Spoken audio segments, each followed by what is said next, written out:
नमस्कार दोस्तों, स्वागत है एक बार फिर से आप सभी का देहरादून स्टडी पॉइंट चैनल पे। और आप सभी ने देखा वन दरोगा का एग्जाम हुआ, रिजल्ट आया, बहुत से स्टूडेंट निराश हुए। बाकी जो जेन्युइन स्टूडेंट थे जिनका सिलेक्शन वन दरोगा एग्जाम में हो जाना चाहिए था, उनका सिलेक्शन नहीं हो पाया। कारण क्या था, गलती किसकी थी, आप भी आसानी से समझते हैं, हम भी जानते हैं। 332 क्वेश्चन आयोग ने डिलीट किए भाई। 332 क्वेश्चन डिलीट करने का मतलब आप समझते हो कैसे हैं। 332 क्वेश्चन डिलीट करने का मतलब हुआ कि प्रत्येक शिफ्ट में 18 क्वेश्चन या 18.4 क्वेश्चन डिलीट होंगे, और ये तो औसतन है। इसका मतलब ये भी होगा कि किसी शिफ्ट में 4-5 प्रश्न भी डिलीट होंगे और किसी शिफ्ट में 25-26 या इससे ज्यादा प्रश्न भी डिलीट होंगे।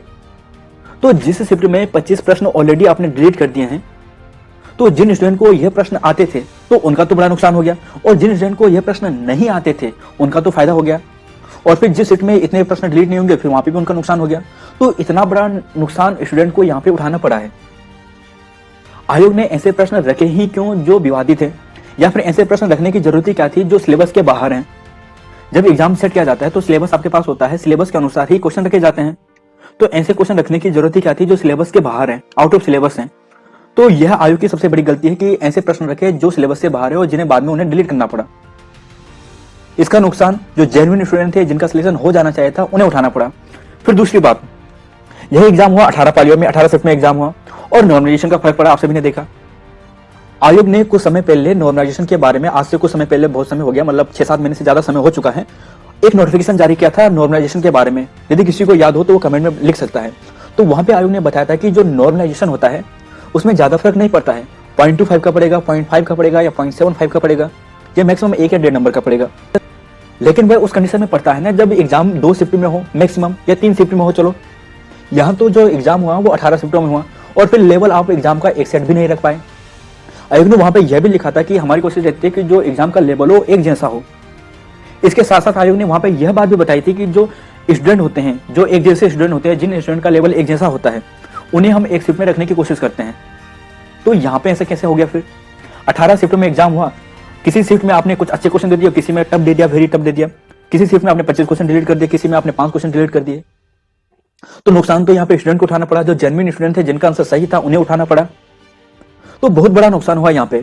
नॉर्मलाइजेशन में किसी के 0.5 बड़े होंगे, किसी के घटे होंगे, अलग बात है, लेकिन कुछ स्टूडेंट ऐसे भी हैं, बल्कि ज्यादातर स्टूडेंट ऐसे भी हैं जिनके लगभग 5 नंबर या इससे ज्यादा नंबर का भी फर्क पड़ा है। अभी यहाँ पे हम आपको दिखाएंगे, आपके साथ आप भी होंगे, आप में से भी बहुत स्टूडेंट होंगे ऐसे जिनका इतना फर्क पड़ा है, 5 नंबर का या इससे ज्यादा का भी फर्क पड़ा है। 3 नंबर, 5 नंबर, 6 नंबर बहुत बड़ा होता है। 0.5 नंबर तो बहुत बड़ी बात होती है, लेकिन ये तो 5 नंबर है, ये तो और भी ज्यादा बड़ी बात हो गई। आप यहाँ पे देख सकते हैं जिन स्टूडेंट के, यहाँ पे कुछ स्टूडेंट है जैसे किसी के पहले 80 नंबर थे, उसके 75 पहुंच गया, 5 नंबर का उसका माइनस हो गया है।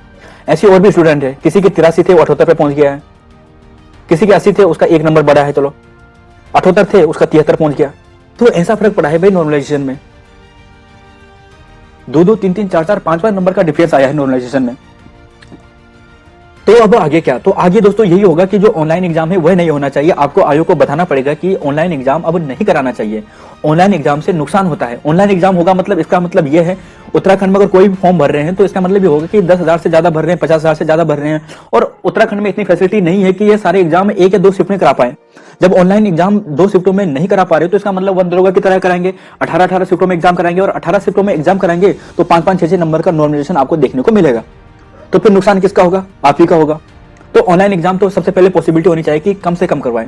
ऑनलाइन एग्जाम का फायदा ये होता है कि रिजल्ट जल्दी आ पाता है, लेकिन वन दरोगा में आपने देख लिया ये भी नहीं हो पाया। और फिर जो एग्जाम हुआ वो ओमार सीट में हो।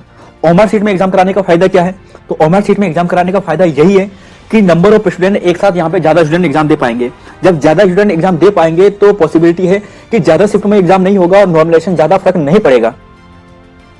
फिर क्या है, सिलेबस के अनुसार देना पड़ेगा भाई। सिलेबस के अनुसार, आप सिलेबस के अनुसार जो आपने सिलेबस प्रोवाइड करा रखा है उसी सिलेबस के अनुसार क्वेश्चन पूछिए। क्वेश्चन को सिलेबस के बाहर से मत पूछिए, फिर ऐसा नुकसान उठाना पड़ेगा जैसे वन दरोगा में एग्जाम में उठाना पड़ा। तो आयोग को आपको बताना पड़ेगा कि सर आप क्या करें कि जो सिलेबस है उसी के अनुसार एग्जाम कराएंगे। आप ऐसे क्वेश्चन क्यों पूछ रहे हैं, या जो पेपर सेट कर रहे हैं वह ऐसे क्वेश्चन क्यों पूछ रहे हैं जो आयोग के सिलेबस के अनुसार नहीं है, आयोग के सिलेबस से बाहर है। तो इन क्वेश्चन को आपको आयोग को बताना पड़ेगा कि ऐसे क्वेश्चन ना पूछें। और हाँ दोस्तों, फिर उन स्टूडेंट के लिए भी जो ऐसे स्टूडेंट्स हैं जो किसी व्यक्ति विशेष पर एक गलत टिप्पणी कर रहे हैं, तो ऐसा करके कोई फायदा होने वाला नहीं है। ऐसे में आपका ही नुकसान होगा। यदि उस व्यक्ति विशेष ने, अगर आपने जिस पर गलत टिप्पणी कर दी है, तो वह आप पर एफआईआर कर सकता है या फिर आपके खिलाफ मानहानि का केस दायर कर सकता है। तो इसमें आपका बहुत बड़ा नुकसान हो सकता है और आने वाले एग्जाम में आपको आयोग वंचित भी कर सकता है। तो ऐसे टिप्पणी से, ऐसी बातों से आपको बचना है। आपको किसी व्यक्ति विशेष पर टिप्पणी नहीं करनी है। हाँ, यदि आपके पास सबूत हैं तो आप अपनी बात आगे रख सकते हैं, तो आपके साथ अन्य स्टूडेंट भी जुड़ते जाएंगे। लेकिन आप केवल किसी एक व्यक्ति को लेकर अगर टारगेट करते हैं तो फिर आपका नुकसान है, आपको इसमें बड़ा नुकसान हो सकता है। तो यहाँ पे लास्ट में आपको मैं यही कहना चाहूंगा कि आपको केवल यही करना है कि आयोग को ज्यादा से ज्यादा ये बताना है कि ऑनलाइन एग्जाम हमारे लिए सही नहीं है। ज्यादा से ज्यादा जो एग्जाम हो वो ओमार सीट बेस हो और सिलेबस के अनुसार हो, सिलेबस के बाहर ना हो। सिलेबस के बाहर होने से स्टूडेंट को बहुत बड़ा नुकसान हो रहा है। तो यही बात मैं आपके सामने रख रहा हूं और आपसे भी कहूंगा कि अपनी जो बात है, जो आपको सही लगता है, वो आयोग को अपनी बात पहुंचाएं। तो इसी में सभी स्टूडेंट का फायदा भी है और आपका भी फायदा है। तो धन्यवाद, मिलते हैं फिर नई वीडियो में।